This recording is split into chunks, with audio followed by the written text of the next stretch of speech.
Okay. Good afternoon or good evening, wherever you may be listening to us from on this big, beautiful planet of ours. This is Michael Cross here with another edition of Unlock the Door Radio here on UCY TV Productions, where we dig a little deeper than that mainstream media out there. Well, that's not that difficult, is it? Because the mainstream media really doesn't seem to want to tackle big issues anymore. Now, one of those big issues, something that really concerns me, and I don't see a lot of reports about it in the mainstream media, is human trafficking. Now, that's the topic of my latest book, Freedom from Conscience, Descent into Darkness, in which I deal with government corruption and human trafficking within the plot. And while it's fiction, it's based on fact. Now, tonight we have a special guest from the Set Me Free Project, and that's based in Omaha, Nebraska. Stephanie, hello. Hello, how are you? I'm doing great. Now that we got the Skype working perfectly now. Yay. Hey, thank you for having me. I'm glad you came on, because you know what?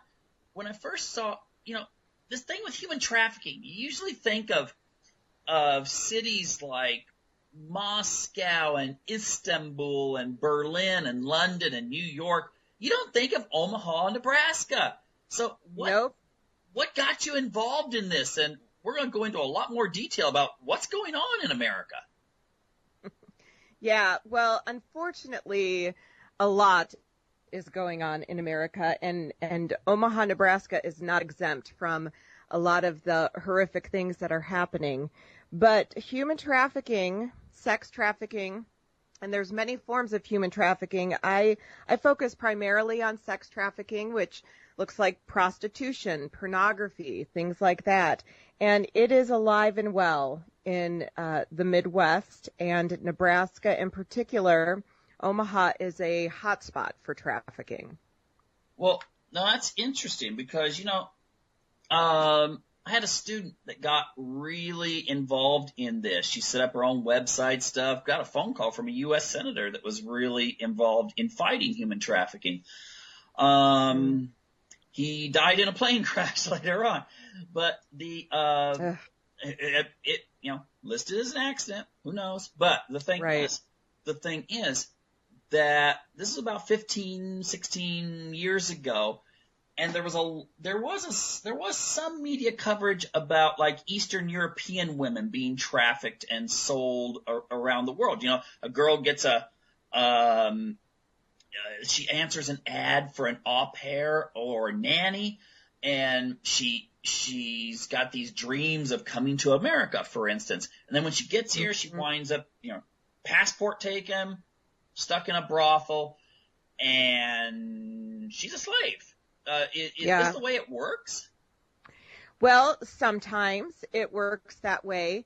I always had the image of trafficking from the movie Taken, where you had the, young teenage girl going off to Europe with her friend and then winding up getting abducted and all of that craziness that comes after that. But the reality of what's happening in America is a little bit different. We're not so much seeing the abductions although there are the false ads and things like that.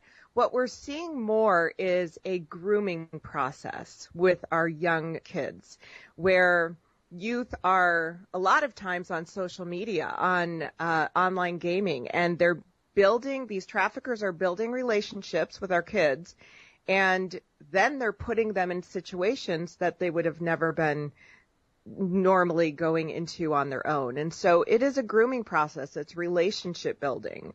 Most victims of trafficking know they're traffickers before they're victimized. Oh, it brings to mind there was a case in London or somewhere in England where young girls were being groomed. I think it was by a gang from, they were Pakistani or something like this, British girls. And it was a process by which they were kind of initiated in, and then all of a sudden they wound up being used. That's Absolutely what you're talking about. Yep. That's what we see a lot. And the majority of trafficked victims, because of this grooming process, and trafficking is defined as force, fraud, or coercion of a human being. And when we're looking at that type of force, fraud, or coercion, the mental chains on these people, that grooming process, the majority of victims do not even self-identify as victims of human trafficking, because they see it as a relationship that they're in. They are participating in something between maybe a boyfriend, girlfriend, or whatever, where they're helping out in this relationship, and they see themselves as essentially choosing this lifestyle. Okay, so let me see here. You know, a lot of parents have no idea all the social media. I mean, they know Facebook and stuff like that, but they're not aware of things like Instagram, Tumblr, and so forth, right, where a lot of young girls, like 12, 13, 14, will make these posts about how depressed and lonely they are, and they'll put pictures up like gothic images and so forth. And then, you know, anyone can hit follow, or anyone can ask to be a friend in these social networks, and then eventually build up some sort of relationship, and eventually admit to, well, I'm not actually 14 like you are, but I'm older, but I'm still concerned. You've seen that? Yeah, absolutely. Set Me Free Project is really geared to preventing kids from ever seeing the dark of trafficking. So we're focused on youth and families, and our streamlined focus is prevention and education, because about 1% to 2% of victims globally are rescued. So if we're looking at only 1% to 2% of trafficking victims ever being rescued, let's stop trafficking before it starts. And what we find is, because of the increase of social media and the things that are happening, kids are global. I mean, and they are posting things about themselves that you would never say to a total stranger. And because a lot of their self-esteem and self-worth comes from, how many likes do I have on social media? How many followers do I have on social media? They are allowing people to follow them that they would never necessarily talk to in real life. And these traffickers have a global network, and it's a big business where they can find out as much as they can about these kids, and then send in a recruiter who can really draw them into a relationship. It's remarkably terrifying what happens. So it's a lot more advanced than, like, let's say when I was in high school, you know, when they had discotheques still. That might date me a little bit. But I remember they were warning people. I lived in Oregon, and they were warning young girls to be careful of these agents that were they were agents of, like, live sex shows in Japan. And they would come over and they'd talk to these young girls at discotheques and say, hey, you're beautiful and everything. Would you like to come to Japan and be a model? Yeah. And then get them there. But this is way more advanced, this social media thing, because you know everything about the person in the first place. Exactly. That's exactly right. And I always say I am so grateful social media did not exist when I was young, because it's nightmarish, really. And the things that people can find out about you, the things that the kids are posting on social media is terrifying. And they don't even realize that I did a little experiment on a gal that I am friends with on Facebook, which is considered the innocent social media. And I found out every piece of information I would possibly need as a cute young guy who wanted to recruit this gal into trafficking and build a relationship. And it does not take much for information to be passed on the internet and through social media. So let me see how this might work.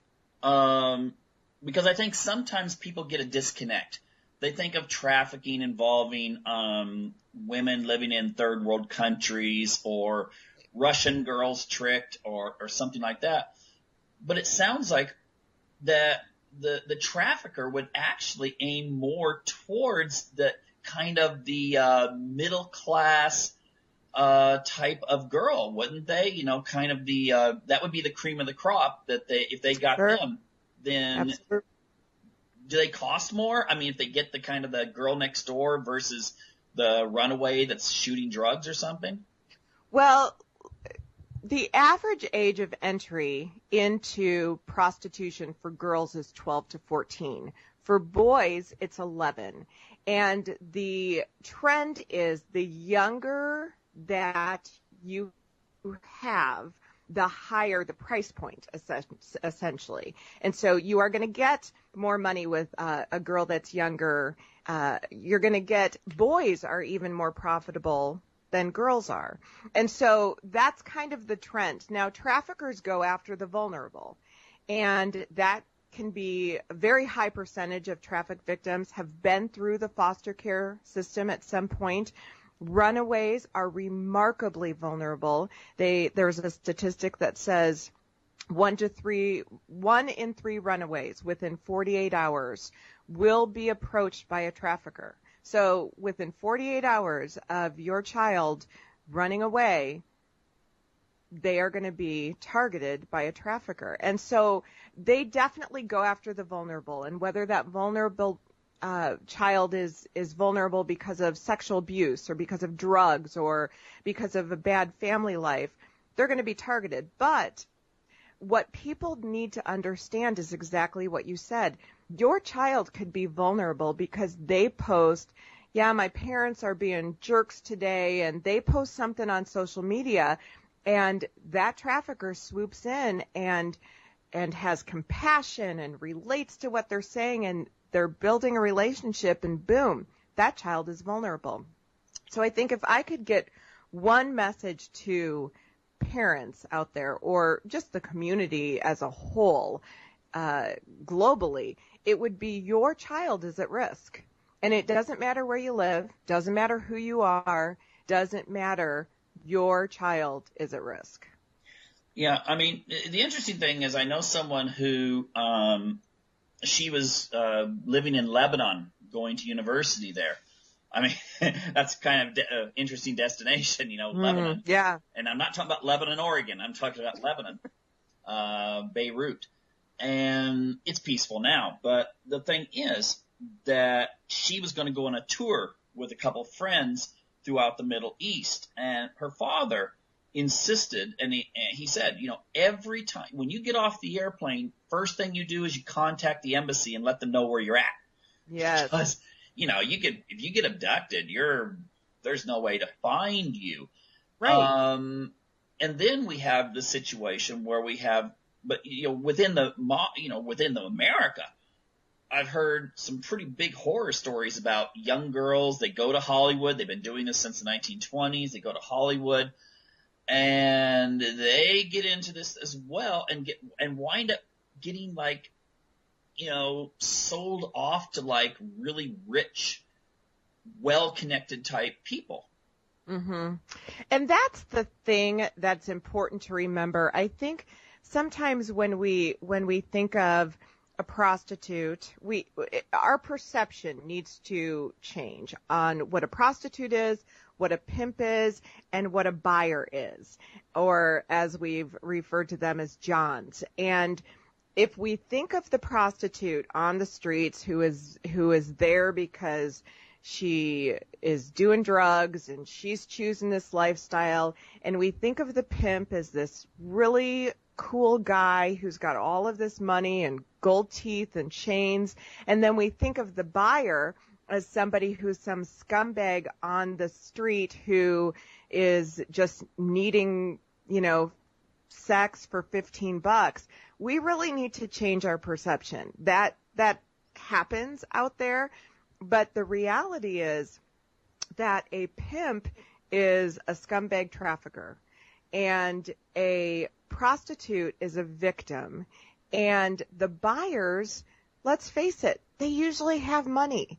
And so a lot of times when we're thinking about the power players in our society, the people who could actually stop this from happening, a lot of times they're complicit. And so, you were talking about somebody accidentally dying. That happens because this is a very big business. Sex trafficking and labor trafficking alone is a $150 billion industry. Those two alone, $150 billion. And so when we're talking about that kind of money, we're talking about power players that do not want this to end. And so they're going to do whatever it takes to make sure that this is still something that can continue and be profitable and work for them. Yeah, I mean, I think a lot of times people don't realize this has been going on like in American history for a long time. In Portland, Oregon, I put that in my book, that's where it's centered.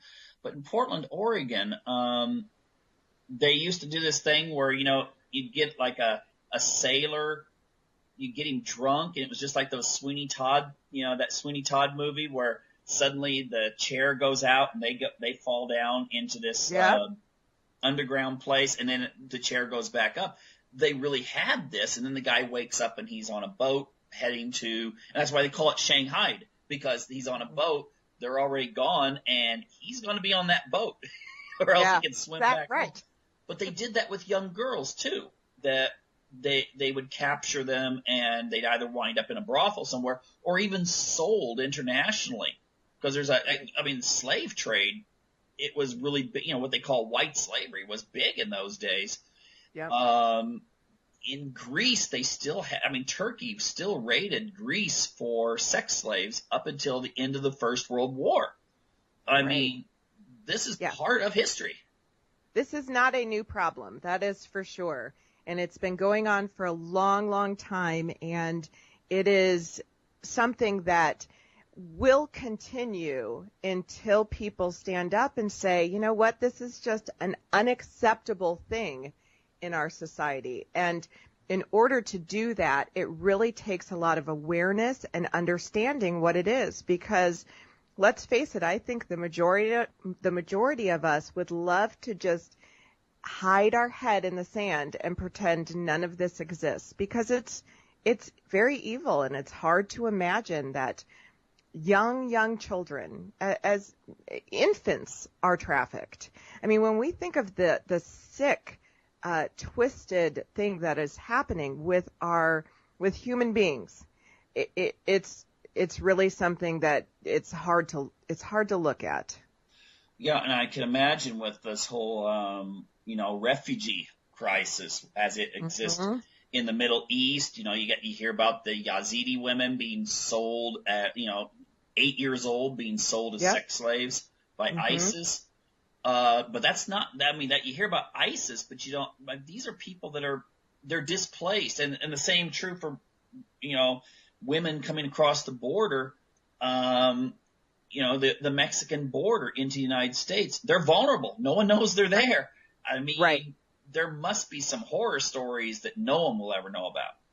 Exactly. And I think that when we talk about certain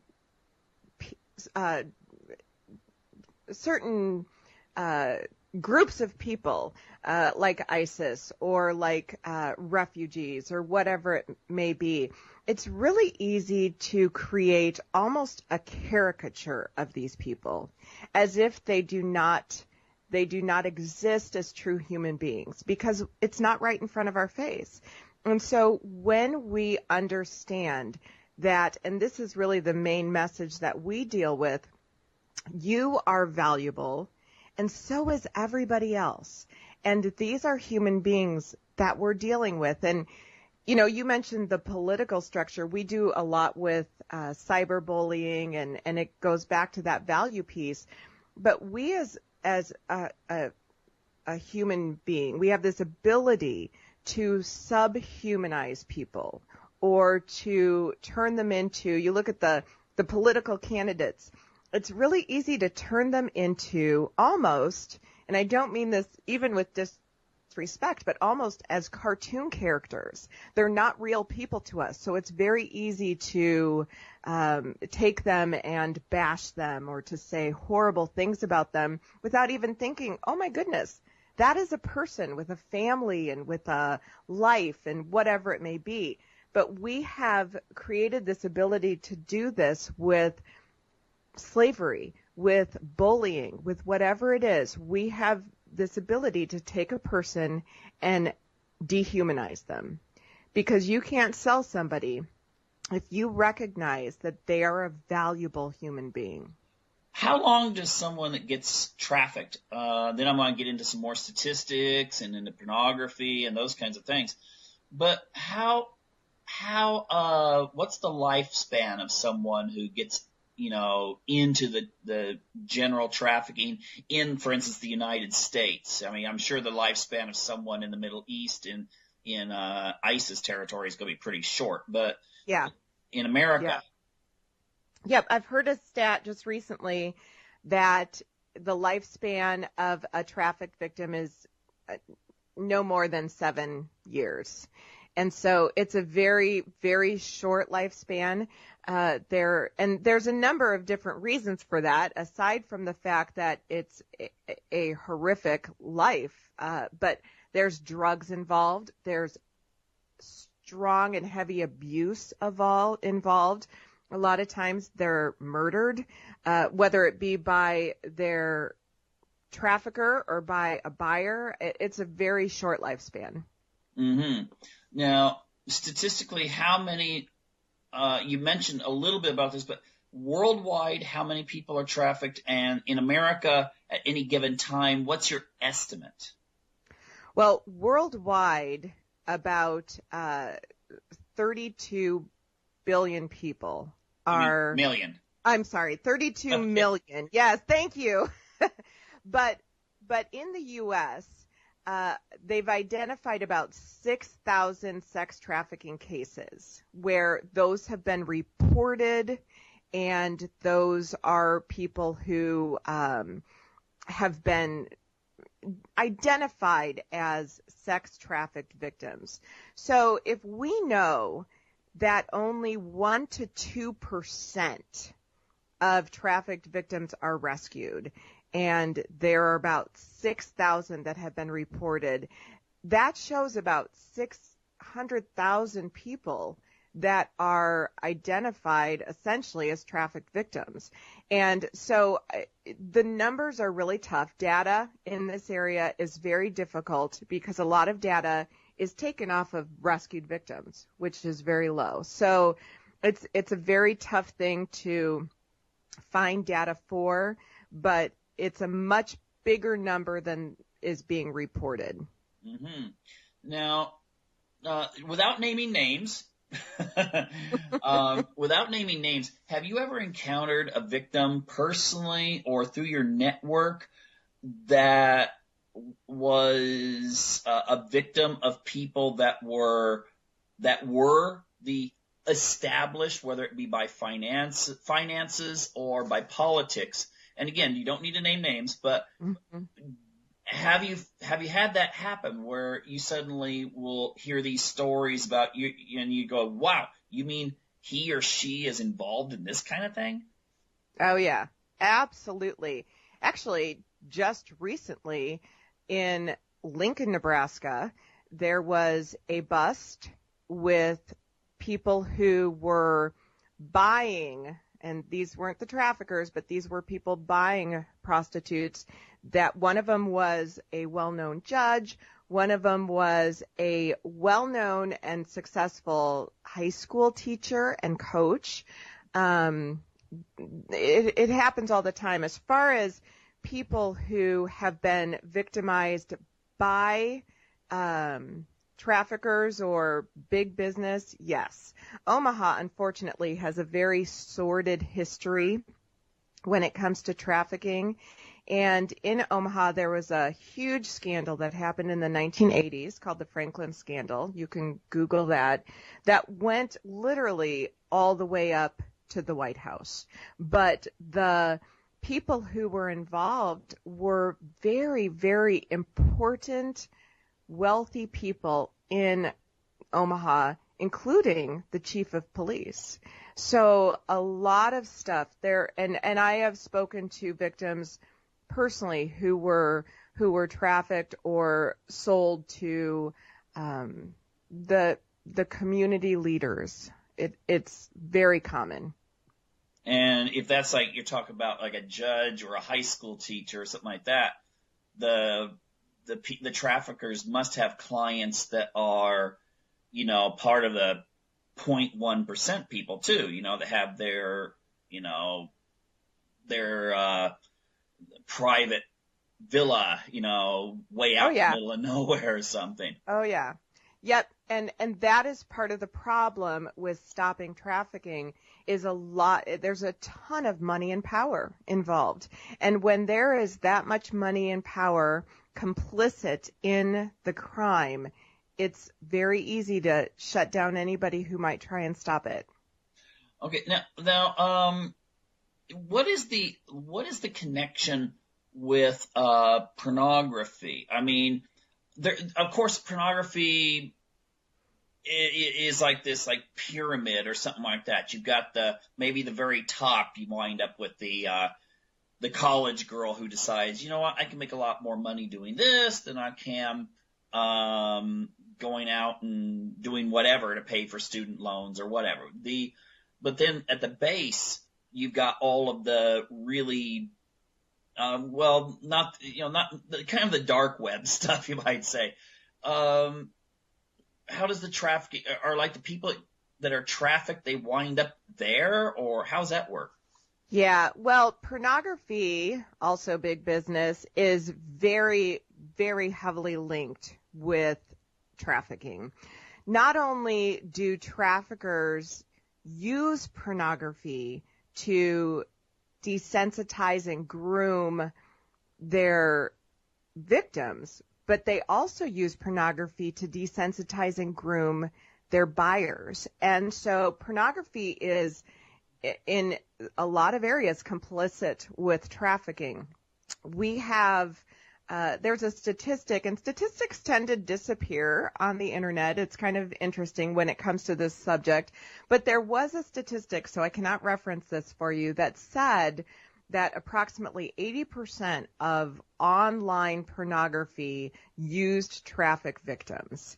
And whether that is an accurate number or not, we do know that a lot of online pornography involves a trafficking situation. And so essentially what you're seeing is somebody getting raped on camera. And that's a very, I think, stark thing to say. But pornography is one of those things that uses men and women to bring in money. It's still the selling of a human being. Now, I would love somebody to do a study on people who say, we've seen porn stars interviewed saying, this is the lifestyle I chose and it's been wonderful for me. And we've seen people who have been interviewed saying, yes, I'm a madam. I only have high-end clientele. I only have high-end girls and they choose this. And I would love somebody to do a study on all of these people, whether it be strippers or prostitutes, let's say they've chosen it, madams, pornography stars, saying they've chosen this lifestyle. I would love them to go back and see where the victimization began, because I guarantee you that there is some form of victimization in their life that led them to whatever it is that they're doing.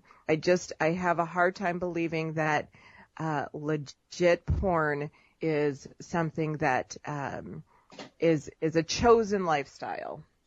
Yeah, and even if it were, we've been talking a lot about, how capitalism and money are involved in a lot of this stuff. And to me, just personally, it just seems like pornography, moral issues aside, that sort of thing. Yep. That pornography is sort of the apex or the ultimate expression of like capitalism divorced of any morality, because you're taking something that probably the most intimate thing a person can do, and you're making it into a commodity. You're making it into a form of spectator sport. And, Absolutely. And in that sense, that's where I would, if you've got kids, you can say, well, you shouldn't look at that because it's bad or something like that. But maybe that would make them think a little differently. Well, and I think what it does is it goes back to the dehumanization of a human being. If you're watching two people going at it on camera, you don't look at that. That's somebody's daughter. That's somebody's mom. That's whatever. You don't look at them as human beings. And so you can look at that and then move to the prostitute and say, well, this is not a human being. This is somebody. And that's how it happens. That's how we become so desensitized to the buying and selling of human beings. Well, that is partially institutionalized. I mean, I have a friend that teaches criminology, and she notes that if, like you look at media attention or anything like that, if a girl is like a stripper and she disappears, I mean, she's abducted, versus a woman, in a nice middle-class neighborhood, she gets abducted the same exact way, walking to her car, gets grabbed. The media will pay way more attention, and I think the police do as well, to the gal in the middle-class neighborhood, because the stripper, there's kind of this moral thing like, well, she was sort of asking for it in people's minds. Absolutely. Yeah, you're absolutely right. And that's what's so tragic about what's happening.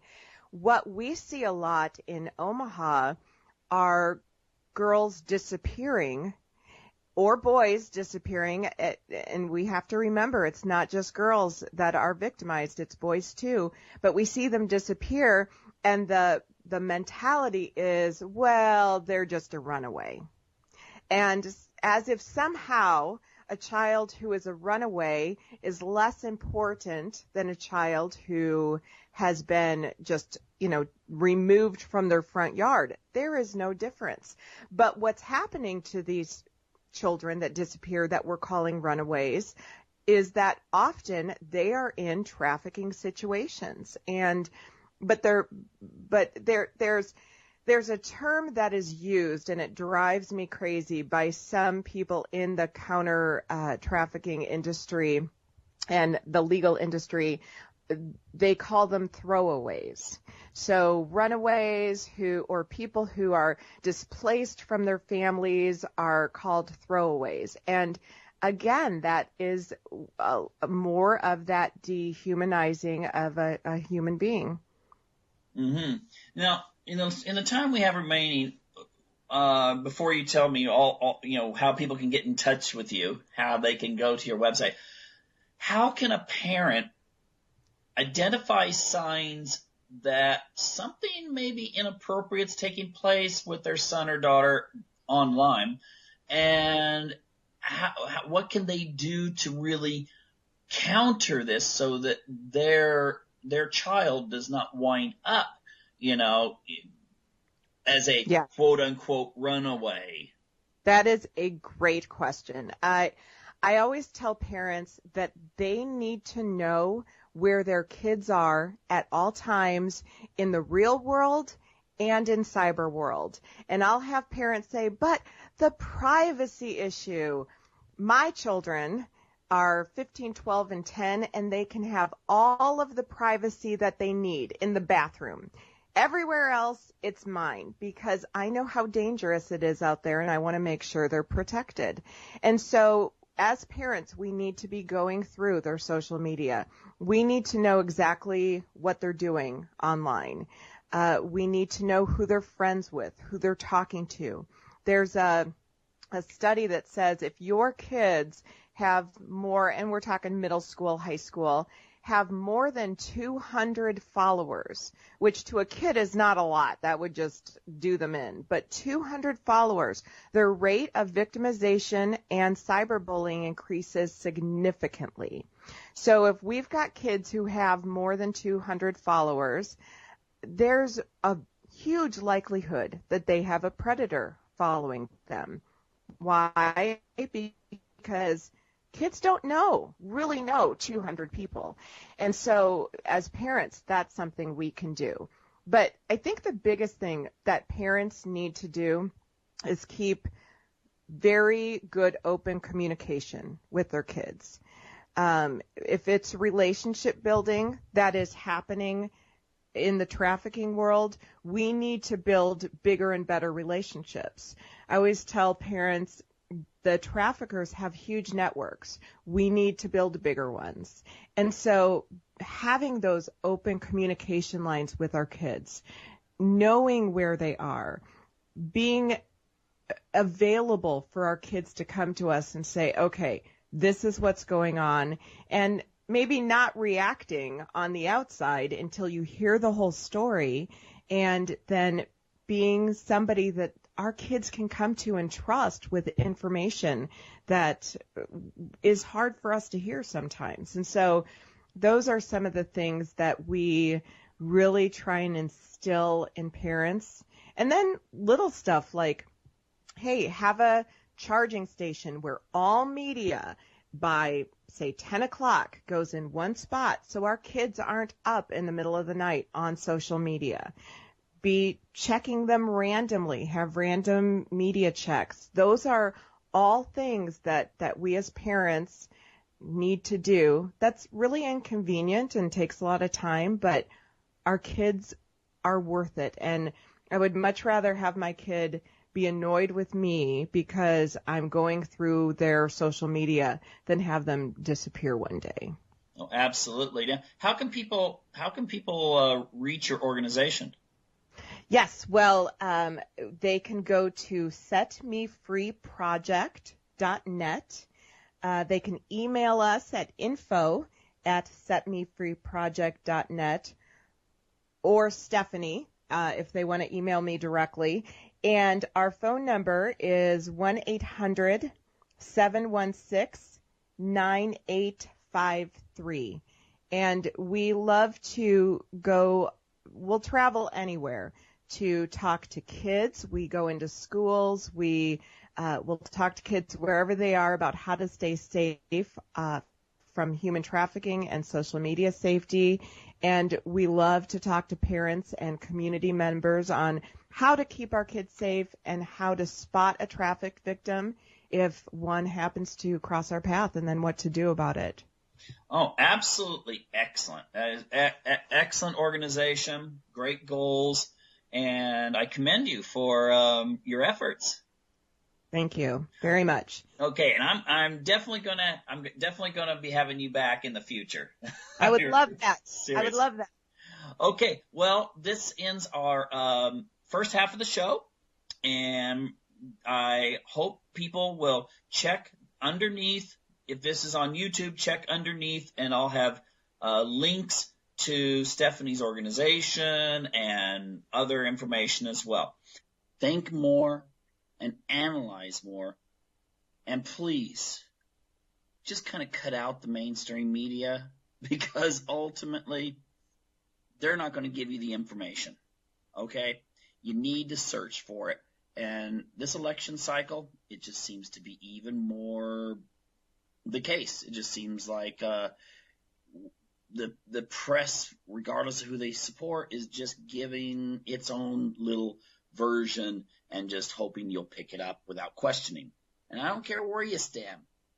Question everything you see. Now, that doesn't mean you can't get information and use it, but, well, you're going to have to look at it like a consumer going through a car lot. And, a used car salesman, he says, this car's perfect, and then maybe the other salesman's going, no, this one's perfect. And they're not. And you investigate that car. So should it be any different when it comes to investigating the messages that are going out into the media today. Now, here's something, though. One of the things that's really been bothering me is, I was in college in the 1980s, and oh my gosh, the whole nuclear-free zone. The city I was living in declared itself a nuclear-free zone. There was this real big fear. Little kids were scared that mommy and daddy were going to get vaporized when they went to work by a nuclear warhead. I mean, the thing is, in those days, it was pretty much the countries that had the potential of really, ending life as we know it was the Soviet Union and the United States. To a lesser degree, of course, France and England.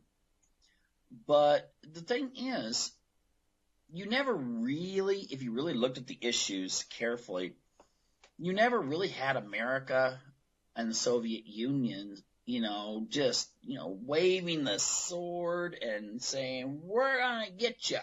You better watch out. That sort of thing. And moving missiles towards each other's borders. I mean, wasn't that what caused the whole Cuban Missile Crisis thing? But now, I mean that by, maybe secretly they were moving. Of course, these countries knew that they were violating treaties left and right. I remember someone telling me about when he was in the military, one of his duties was to safeguard the nuclear weapons America had in the Philippines. Well, the thing is, if I can believe him, the Philippines was supposed to not have nuclear weapons in it. Okay? So, yes, these kinds of things happen. But now, you still, in those days, you still didn't have the idea that you were going to get vaporized. Okay?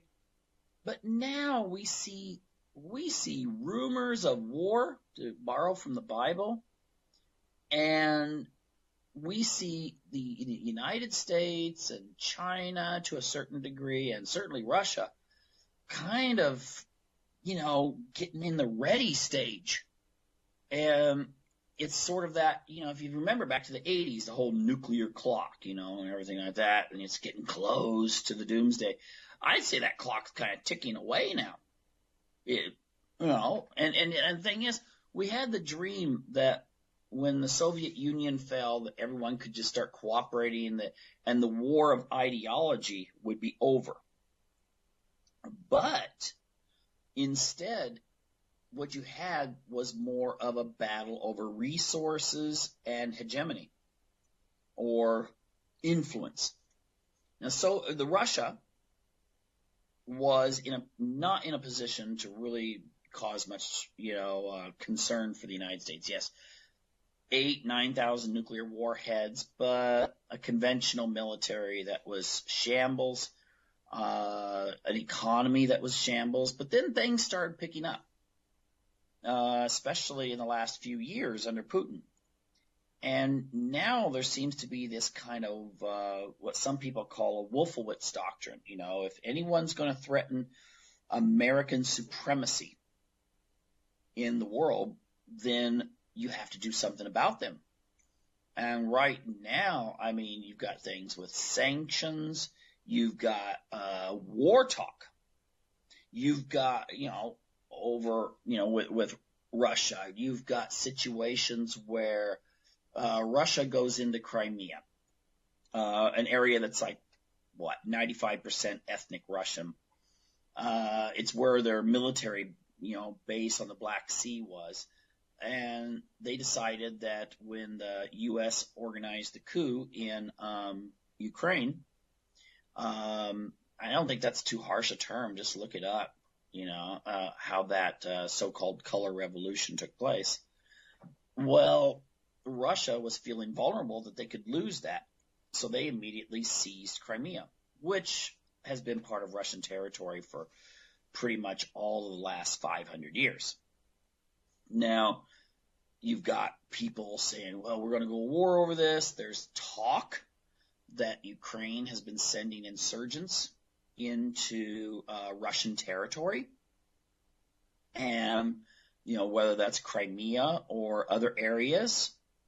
I haven't been able to really ascertain that, although I have heard that they have gone into Crimea. I don't know if they've gone into other areas of Russia and caused problems. But we're on kind of a weird course right now.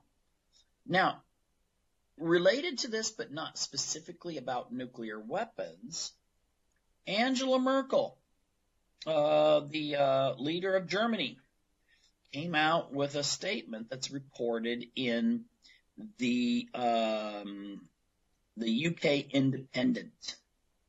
And you can look up the title if you wish. I'm sure it'll still be on there whenever you listen to this. Germany warns its citizens to stockpile emergency food and water in case of terror attack. Goes on to say Germany will have to stock Germans will have to stock enough food. This is written really strange here. For 10 days and enough water for 5 days. A newspaper has reported. Now, the thing is, 10 days of food, 5 days of water. I suppose they figured that, why store a lot of water, because maybe your hot water tank or your toilet will have water in it that you can use in case water gets shut down. Something happens to the infrastructure. But that sounds like something big, doesn't it? After 9/11, you didn't suddenly hear, George Bush coming out and saying, well, we need to stockpile a couple weeks of food and water. Although I will say it might not be a bad idea. I mean, there's things that can happen to an infrastructure. We've talked about it on this show before. You could have an epidemic like the Spanish flu was back in 1918. That could rupture our infrastructure and therefore cause massive shortages of food and supplies. You could have an economic collapse. I think America is akin to Mount St. Helens back in 1980-ish. Can't remember. It was, somewhere around. No, it was 79 when St. Helens went off. And the interesting thing is they kept saying, well, we're getting these readings. It seems to be more seismic activity. Things just seem to be, heating up for an explosion. There was people that stayed. They were like, yeah, well, sure, whatever. And they died. The thing is that I think the United States economy is sort of in that same state right now. I'm not going to go over all the details, but if you look at derivatives, if you look at housing bubble that's taken place, if you look at how many people are out of work, if you really look at all those things, we are in way worse shape than we were back in 2007. And if you don't believe me, if you're thinking, America's in pretty good shape, well, let's compare it to the Depression. And then let's point out that during the Depression, we did not have food stamps, WIC. We did not have welfare, aid-dependent families type things. We didn't have it. So, that, if you consider what it would be like if we didn't, what America would look like today if we didn't have those things. It just magically disappeared.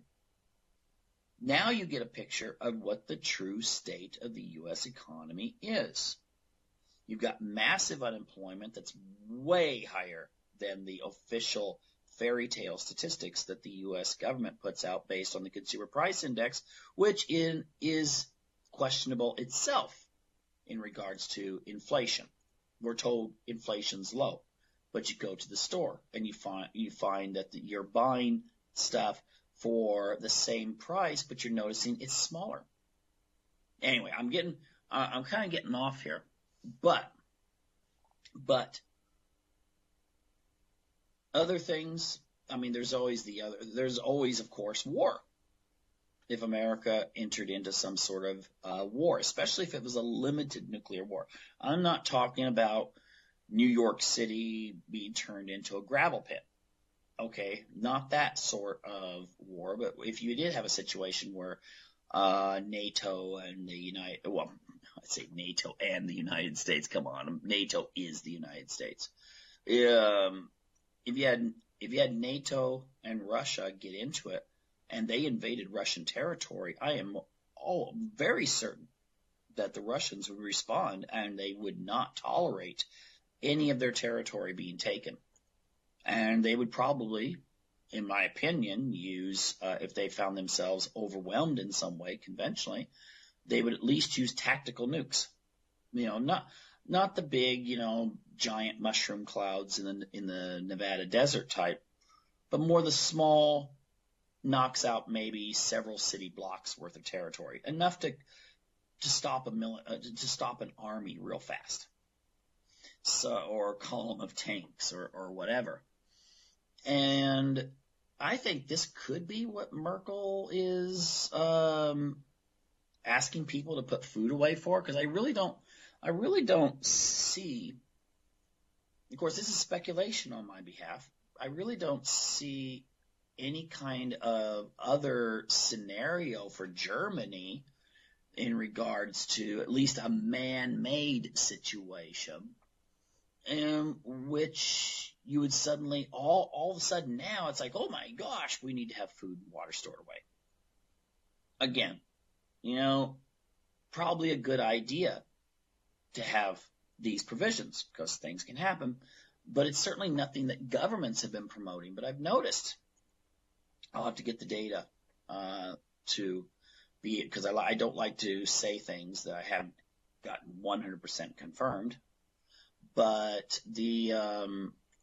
there's other governments in the West that have been kind of encouraging people to maybe, put a little bit of food and water away. And again, a little bit worrisome. Are they thinking it could be a war? And even short of a war, could it be what maybe Germany be worried that Russia would cut off its energy supply to Germany if things got tough? Well, the thing is that we are in an era right now where a lot of things could go wrong. Probably some things will go wrong. So maybe you should be, taking a lesson. I'm not talking about these preppers that have like a giant bunker with lots and lots and lots of storage in it. But I am saying that it's probably prudent to have something, maybe like what Angela here is saying, maybe a couple of weeks of storage is a good idea. And, I know there's people out there, for instance, there is a certain element of Christianity that says, well, Jesus will protect us. Well, tell it to the Ukrainians when Stalin was wiping them out back in the early 1930s. I think there was probably a lot of devout Christians living in Ukraine at that time. You can think of a lot of cases, like in Syria today, a lot of devout Christians being killed by both, ISIS as well as U.S. financed forces in the region. And the thing is that the idea that there's going to be some sort of rapture, is that anywhere in the Bible? I mean, when it talks about tribulations, does it suddenly say, well, you guys don't have to worry about it? There's no provision in there. It says, if you're going by latter day, the idea that there's, well, that's right, end times prophecies is usually what it's called. But if you're going by that, I've never seen an escape clause. The word rapture, it was never, Martin Luther never discussed it. John Calvin, Jonathan Edwards, I'm not talking about the politician. None of them discussed this. Sir Isaac Newton, who did a lot of really esoteric investigations into biblical prophecy, I think he figured that his idea was that Jesus would return in 2060. never mentioned a rapture. So the thing is, what do you tell your kids? After things fall apart, they're hungry, food's starting to run out because you didn't hang, it's just what was in your closet. What do you tell them? You tell them, well, it's time just to, what? Who do you blame? My personal opinion is that a lot of kids will be like really angry at their parents. A lot of spouses will be angry at each other. Maybe a lot of people will be angry at the church. You know, you did have a case during the plague. The idea people had that the Catholic Church had really promoted was that at first that this was a punishment for sin. But then people started noticing that really righteous people, nice people, good people, generous people were dying just as fast as people that were like the riffraff of society. This caused, to a certain degree, it actually opened up the door for such things as the Enlightenment later on, because people kind of got like, oh, well, I can't believe everything now. And I think you would have a massive loss of faith if you've had people say, just trust in, God, which is a good idea. I mean, yes, you should trust God. But you know what? If you look at the story of Joseph in the Old Testament, where Joseph told the Pharaoh to store away 7 years of provisions when times were good, because 7 years of bad times were coming. Okay. Who told him this? Well, we have to understand that if we believe the Bible, then that means Joseph was being inspired of God to be able to interpret this dream. Nowhere does it say the Egyptians were just supposed to repent and just kind of think, okay, God will provide. He did provide by warning them. Okay, that's provision too. If you're in a state where you feel that things are good, then maybe you should invest. You see, I'm not one of those people that makes money off this. You should invest maybe a couple $1,000 and just do a food rotation thing. Buy the stuff that you normally would. Just take a large closet somewhere that, just really right now just has a bunch of whatever, used clothes or something in it, and store food away in there. And then as time, you use a sack of flour, you go get another sack of flour, but then replace the sack of flour that you bought that was in that closet. In that way, at least you have something that could kind of tide you over if things were just kind of crashed for maybe a couple weeks or a month or something. And we don't have a civil defense program in the United States anymore, really. I mean, it used to be they used to store in tunnels and things like that. They used to store food in case things would go wrong. And, they don't do that anymore. In fact, I know they threw a lot of that stuff away or gave it away back in the 1970s. So there's nothing there. I mean, yes, there are civil defense systems set up for the people that have power, to save them in case something goes wrong. You don't need to worry about the people in Congress. They'll be safe. The rest of you, though, what are you going to do? So ultimately, I think maybe, no matter how you feel about Miss Merkel, she may, and there's some people already calling her a fearmonger and stuff. She may have a really good point, and if she's wrong, it doesn't hurt anyone. Okay? If she's wrong, it doesn't hurt anyone. If you're going to use that food anyway, just have a little stored up and then, just rotate. Okay? 10 days. Try it. And I think you might find that it has a lot of good, advantageous benefits. And again, if it never does, maybe if it never had rain, Noah would have been, at least he got some time with building a big boat or something. But a lot of people laughed at Noah and they didn't make it. So anyway, that's all time I have for the show right now. I encourage people to come back next week for another edition of Unlock the Door Radio here on UCY TV Productions.